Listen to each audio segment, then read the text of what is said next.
Tunnel boring machine అంటే ఏంటి? ఎస్ఎల్బీసీలో ప్రమాదం జరిగినప్పటి నుంచి ఈ పేరు పదే పదే వినిపిస్తోంది. ఇప్పుడు ప్రమాదంలో ఇరుక్కుపోయిన 8 మంది కార్మికులు కూడా ఈ టన్నెల్ బోరింగ్ మిషన్లోనే ఉన్నారా? మిషన్ లోపల ఉంటే బతుకుతారా? ఈ ప్రశ్నలే ఇప్పుడు అందరినీ ఆందోళనలో పడేస్తున్నాయి.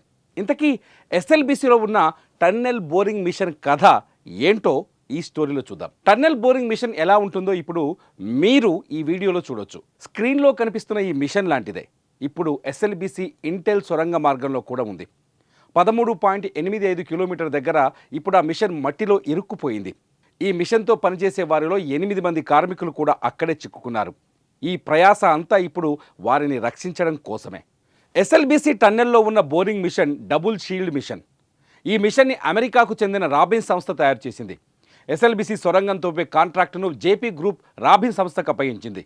మొత్తం 2 టీబీఎంలు, conveyor belt, backup system, spare పరికరాలన్నింటినీ రాబిన్ సంస్థకే అప్పగించింది జేపీ గ్రూప్. మన్నెంవారి పల్లె నుంచి పనిచేస్తున్న మిషన్ పర్ఫెక్ట్గానే ఉంది. కానీ దోమలపెంట నుంచి వర్క్ మొదలుపెట్టిన మిషన్ ఇప్పుడు మట్టిలో కూరుకుపోయింది. టీబీఎం ఎలా పనిచేస్తుందో మనం ఈ విజువల్లో చూడొచ్చు. ఎస్ఎల్బీసీలో ఉన్న టీబీఎం పొడవు 400 మీటర్లు ఉంది. ఈ మిషన్కి ముందు భాగంలో కట్టర్ హెడ్ ఉంటుంది. ఇది రౌండ్గా తిరుగుతుంది. ఈ కటర్ హెడ్ రౌండ్గా తిరుగుతూ భూమిని తొలుస్తుంది. అలా తొలిచిన మట్టి లేదా వ్యర్థాలను మిషన్ వెనక వైపు ఉన్న కన్వేయర్ బెల్ట్ మీదకు చేరుస్తుంది. రాళ్లైనా మట్టైనా ఎలాంటి కఠినమైన వ్యర్థాలైనా చాలా సునాయాసంగా తొలగించే శక్తి ఈ టీబీఎంకు ఉంటుంది. అంతేకాదు సొరంగం తవ్వకంలో నీరు ఉబ్బికి వస్తే దాన్ని కూడా మోటార్ పంపుల సాయంతో బయటకు తోడేస్తారు. ఇప్పుడు ఎస్ఎల్బీసీలో కూడా అదే చేస్తున్నారు. ఎస్ఎల్బీసీలో ఉన్న టీబీఎంకు ఓ ప్రత్యేకత ఉంది. సొరంగంలో డ్రిల్లింగ్, బ్లాస్టింగ్ అక్కర్లేదు. అంతేకాదు ఈ మిషన్ సొరంగం తవ్వేటప్పుడు శబ్దాలు కూడా చాలా తక్కువగా వస్తాయి. ఎస్ఎల్బీసీ సొరంగం పూర్తిగా నల్లమల అటవీ ప్రాంతం కింద నుంచి వెళ్తున్నందున పైన ఉన్న ప్రాంతం ఏమాత్రం ప్రభావితం కాకుండా ఈ మిషన్ పనిచేస్తుంది. పర్యావరణానికి కానీ వన్యప్రాణులకు కూడా ఎలాంటి ఇబ్బంది కలగకుండా భూమి పొరల లోపలే పనిచేసుకుంటూ వెళ్తుంది.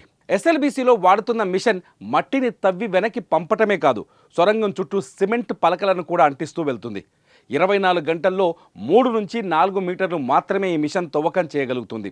ఫిబ్రవరి 18వ తేదీ నుంచి 22వ తేదీ వరకు 4 రోజులు పనిచేసిన ఈ మిషన్ కేవలం 4-5 లారీల మట్టి రాళ్లను మాత్రమే బయటకు తీయగలిగింది. ఫిబ్రవరి 22వ తేదీన ఈ ఊహించని ప్రమాదం జరిగింది.